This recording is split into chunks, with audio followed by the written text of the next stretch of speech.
Pues como cada jueves me fui tempranito a casa de Rafael Barajas, el Fisgón. Estuvimos platicando de varios temas. ¿De cuáles? Acompáñeme. Oye, Fis, fíjate que tengo un par de preguntas rápidas. La primera, ¿tú conoces el sureste mexicano y a su gente? ¿Podrías decir que más o menos las Pues conoces? he ido varias veces, sí, me gusta mucho, sí. La segunda pregunta Ya hice mi servicio social. ¿Dónde? En Tabasco. ¿En Tabasco? En Balancán. Nada más y nada menos. Entonces sí has de conocer a las personas del sureste mexicano. Entonces la segunda pregunta es, ¿consideras que está en su cultura no trabajar más de 8 horas? No, pues por supuesto que no. ¿Tú qué viste? Trabajan muchísimo y es más, trabajan en condiciones sumamente inhóspitas.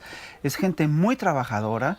Y por eso a mí me parece increíble que de repente Xóchitl Gálvez se ponga a decir que en el sureste no acostumbran a trabajar más de 8 horas. Que no está en su cultura. Que no está en además. su cultura. Sí. Luego se quiso desdecir, pero lo dijo, o Sí, sea, claro. claramente. E incluso podemos ver el video completo, no nada más el fragmento que estuvo Sí, circulando claro. en redes sociales, y dijo eso. Porque muchas personas, fíjate que del sureste, una zona históricamente olvidada, cuyos recursos se fueron al norte, también muchas personas se fueron al norte del sureste a Así trabajar en las maquiladoras del norte del país, jornadas de más de 8 horas, fíjate. Sí, claro.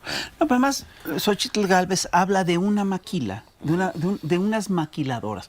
En realidad, por lo que nos hemos enterado en redes sociales, es una maquiladora, y es una maquiladora que llevaba Kamel Nasif, y es el señor... Apoyado por Fox. Apoyado por Fox, y además en un esquema muy, muy perverso, porque Kamel Nasif apoya la campaña de Vicente Fox y en retribución Fox le apoya toda una serie de negocios, entre ellos esta maquila en la cual compraron, es decir, Kamel Nasif echa a andar una maquiladora en Chiapas, pero pide que el gobierno le ponga el terreno y que le pague a las trabajadoras. Entonces hace un sistema de becas en las cuales el gobierno aporta el dinero y se presentan como becas de formación de trabajadores, y cada vez cada que un trabajador o una trabajadora cumplía su periodo, lo corrían. Y entonces es decir, es un sistema de sobreexplotación. Así es, de esclavitud. De casi. esclavitud brutal. Y bueno, pues eso es obviamente lo que tanto elogia Xóchitl Gálvez, lo cual me parece pues un poquito delicado. Así es, hablamos de ese tema el fin de semana justo en radio, justo Sí. cuando acaba de salir este tema. Fisgón, pues, ¿cómo ves esta situación? En el sureste también fue, pues, Xóchitl Gálvez hablar del Tren Maya. ¿Cómo una persona que enarbola la causa indígena puede estar en contra de un proyecto que lleva desarrollo a una zona históricamente olvidada y con ello a su gente? Tú has tocado el tema en tu programa de radio muy bien, pero además hay una cosa que es muy curiosa, que se le olvida, que es un proyecto que tiene mucha aprobación en la zona. Es un proyecto que en la zona recibe, es muy esperado. Y es muy esperado porque es una zona, el sureste es una zona que ha sido históricamente olvidada, históricamente relegada.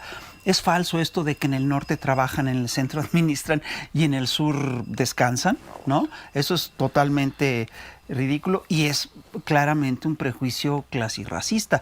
Lo que hemos visto es todo lo contrario, que el sureste ha financiado y ha patrocinado el desarrollo en general de todo el país.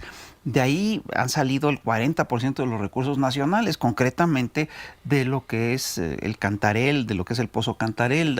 Es decir, eso está lleno, es decir, todos esos discursos lo que revelan es, al final de cuentas, el clasismo y el racismo de las élites mexicanas, que como quiera que la veas, hoy en día tienen como candidata ni más ni menos que a Xóchitl Gálvez, Sí, ¿no? Y que tienen a personajes como Cuadri, ¿no? Que de repente dice que México estaría mejor sin Oaxaca, sin Guerrero, sin Chiapas. Eso es verdaderamente No feo. deja de sorprender, ¿no?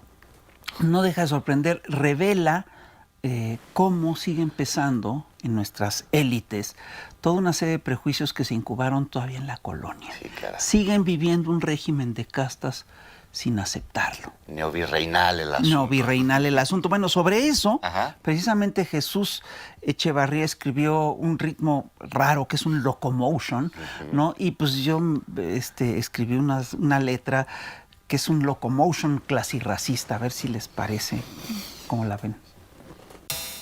Pa' salir de la pobreza, dicen ponte a trabajar. Los que heredaron riqueza y fortuna familiar, los que con turbios contratos hicieron 1,000,000 millón, justifican los maltratos y la peor explotación. Xochitl dice que allá en Chiapas no les gusta trabajar, que son flojos como La Paz, los indios de ese lugar. Cuadri dice que Oaxaca, que Guerrero y todo el sur es tierra de vacas flacas, del Huevón y del Taur. Las élites hacen juntas y se ponen a pensar y se hacen muchas preguntas que no logran contestar. ¿Por qué les gusta ser pobres? ¿Vivir lejos, comer mal? Ser de raza color cobre, tener cuerpo de tamal. Que viajan en peceros, hacinados o en camión, habiendo coches tan buenos, porque no tienen mansión, porque hay tantos miserables que no quieren al fifí, porque son tan poco amables, porque no votan por mí. ¿Por qué no votan por mí? Locomotion. Locomotion. Wow, Jesús Echevarría se rifó como siempre. Oye, y hablando de locos, andaban queriendo ahí un juez pues destituir al presidente López Obrador por un asunto, una magistrada. Sí, Fisgón. que si no restituía una magistrada de segundo circuito, podía retirar al presidente. Un juez por el que nadie votó, quería retirar a un presidente por el que votaron más de 30 millones de mexicanos y que tiene un índice de aprobación altísimo. Sí, el ministro Luis María Aguilar, ¿verdad? Sí, el ministro Luis María. Una Suprema Corte, además, que está en una lógica de descrédito brutal, ¿no? Que tiene un descrédito terrible y que ha emprendido toda una serie de acciones que son de guerra judicial, que tienen que ver con el encubrimiento de evasores fiscales, con la liberación de narcotraficantes y de delincuentes probados, con, por ejemplo, el apresurar la censura a los libros de texto en Chihuahua, es decir, y este intento de sacar de la presidencia al Ejecutivo, lo cual es verdaderamente absurdo. Entonces, el problema de fondo aquí es que, en principio, la autoridad del Poder Judicial debería ser su autoridad moral.